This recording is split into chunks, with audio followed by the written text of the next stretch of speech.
చాలా మందికి తెలియని విషయం ఏంటో తెలుసా? తిరుచానూరులో ఉండేది పద్మావతి అమ్మవారు అంటే ఆకాశరాజు కుమార్తె పద్మావతి అమ్మవారు అనుకుంటారు. కానీ తిరుచానూరులో ఉండేది సాక్షాత్తు లక్ష్మీదేవే.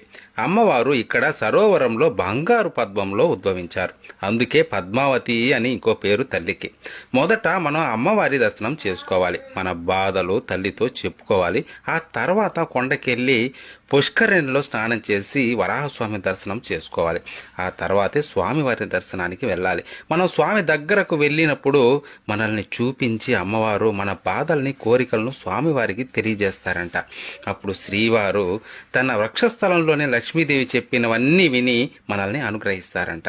అందుకేనేమో ఆ తల్లి స్వామి హృదయంలోనే ఉండి భక్తులను అనుగ్రహిస్తూ ఉంటుంది. అందుకే మనం కొండకెళ్ళినప్పుడు గోవిందా అంటాం కదా. దాంతోపాటు శ్రీదేవి భూదేవి సమేత వెంకటేశ్వర అంటే స్వామి వారికి చాలా ఇష్టమంట.